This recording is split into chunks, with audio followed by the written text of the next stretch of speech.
अध्याय। जय भीम साथियों।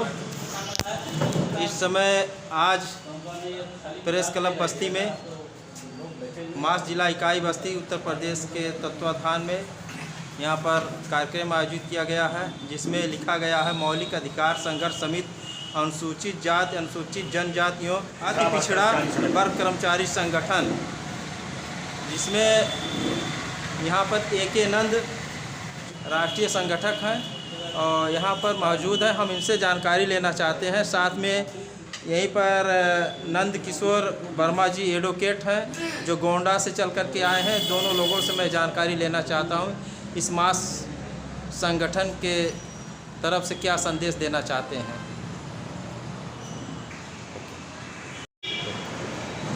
जैसा कि आप जानते हैं कि पूरे देश में संविधान पर लगातार हमला हो रहा है और संविधान से ही देश चलता है, और जिस देश में संविधान पर हमला हो, समझ लीजिए उस देश पर हमला हो रहा है।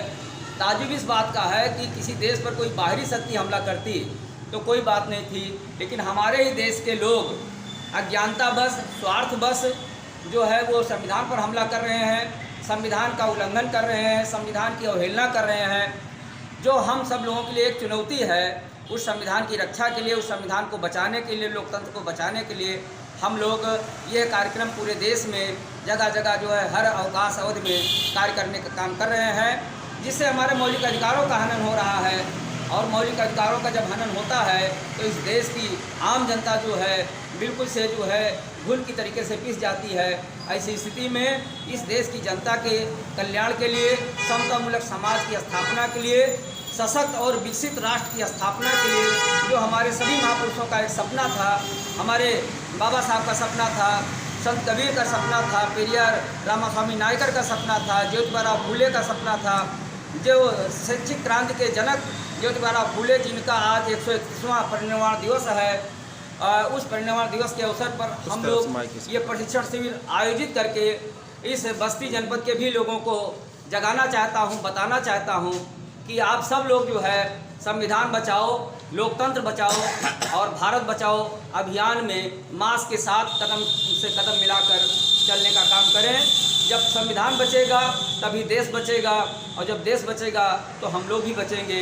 इसलिए हमें अपने साथ साथ आने वाली पीढ़ियों को इस गुलामी की मानसिकता से उबारना है और इस देश को स्वर्णिम युग में ले जाना है, बुद्धमय बनाना है। और हमारे देश में जो दूसरा हमला हो रहा है वो बौद्ध पर्सनल लॉ पर हो रहा है। आज तक सुप्रीम कोर्ट से जनवरी 2017 में बौद्ध पर्सनल लॉ बनाने के लिए आदेश हो चुका है, लेकिन 2017 से ये सरकार जो है अनदेखी कर रही है, इग्नोर कर रही है, बौद्ध पर्सनल लॉ नहीं बना रही है।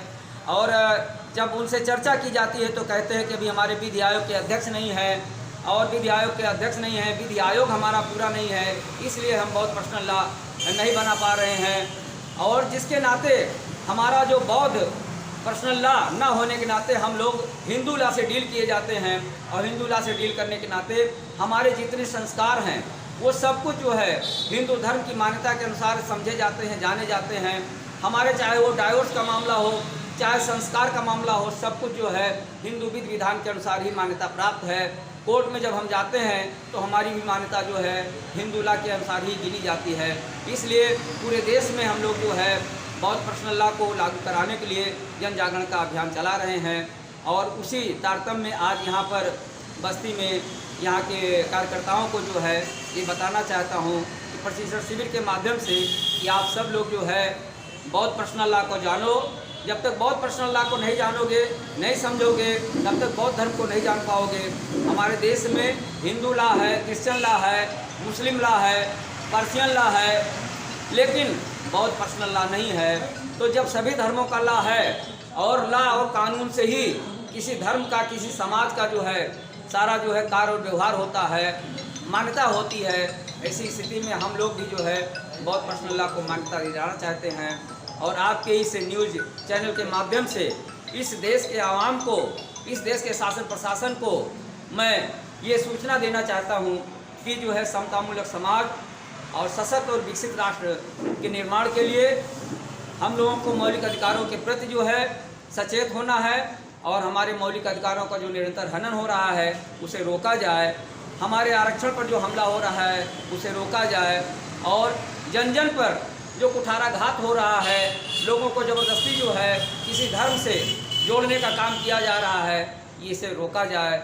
और बौद्ध धर्म के जो है जितने पर्यटन स्थल हैं, उन पर्यटन स्थलों की दुर्दशा की जा रही है। उन पर्यटन स्थलों पर जो है आवागमन की सुविधा नहीं है। जैसे बौद्ध गया में, गया रेलवे स्टेशन है, लेकिन बौद्ध गया तक जाने के लिए जो है सरकारी सुविधाएं जो है वो बिल्कुल नगण्य है। हमारे यहाँ संकिसा है, तो यही हाल उसका है। हमारे यहाँ कुशीनगर है, वहाँ भी रेल की सुविधाएं नहीं है। संकिसा में रेल की सुविधाएं नहीं है, ना वहाँ पर पर्यटक संबंधी सुविधाएं हैं, ना वहाँ ठहरने की सुविधा है, ना बिजली पानी की सुविधा है। हर प्रकार की सुविधाओं का अभाव है।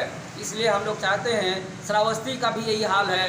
तो इन सभी जो है बौद्ध पर्यटन स्थलों के जो है जो दुर्दशा हो रही है, उसके विकास के लिए जो है जन चेतना लाने की आवश्यकता है और सरकार को जगाने की आवश्यकता है, जिससे जो है बौद्ध पर्यटन स्थल का विकास हो सके।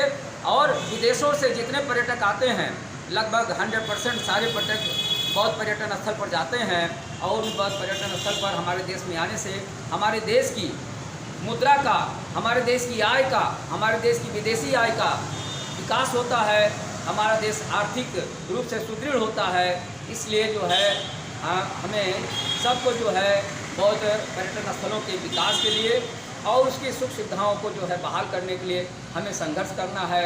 और ये संघर्ष जो है हम सब लोग मिलकर करेंगे, तभी जो है, और इसीलिए जो है मौलिक अधिकार संघर्ष समिति पूरे देश में जो है जन चेतना का लाने का कार्य कर रही है।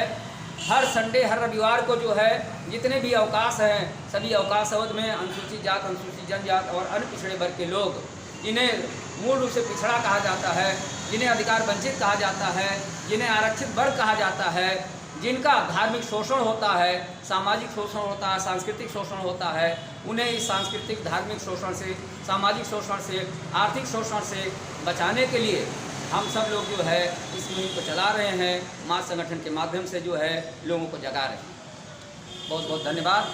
आपने जो है हमारी बातों को जो है आम लोगों तक पहुंचाने के लिए, शासन प्रशासन तक पहुंचाने के लिए आपने जो है हम सबका जो है कदम में कदम मिलाकर सहयोग निरंतर करते रहे हैं और आज भी कर रहे हैं। इसलिए हम चाहेंगे कि इसी प्रकार से जो है पूरे देश में, क्योंकि मीडिया के बगैर इस देश की जनता की आवाज़ जो है कभी भी कहीं नहीं जा सकती है।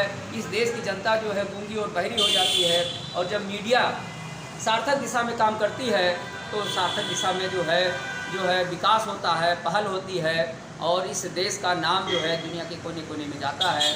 इसलिए मीडिया की भूमिका को इग्नोर करना इस देश की, इस आवाम की आवाज़ को इग्नोर करने के समान है। और हम सब लोग जो है आज इस भाईचारा को बनाए रखने के लिए इस देश के लोगों में जन जन तक महापुरुषों की विचारधारा को पहुंचाने के लिए तथागत बुद्ध से लेकर पेरियार रामास्वामी, बाबा साहब डॉक्टर अम्बेडकर, पेरियार ललई सिंह यादव के विचारों को लोगों में पहुंचाने के लिए ये कार्य कर रहे हैं। और इसमें आप सबके सहयोग की बहुत बड़ी अपेक्षा है, और इसके लिए मैं आपको बहुत बहुत धन्यवाद देता हूँ, साधुवाद देता हूँ कि आपने जो है हमारे विचारों को जानने समझने का प्रयास किया और जन जन तक पहुंचाने का काम किया। नमो बुद्धाय, नमो इंडिया, जय विज्ञान, जय संविधान, जय हिंद।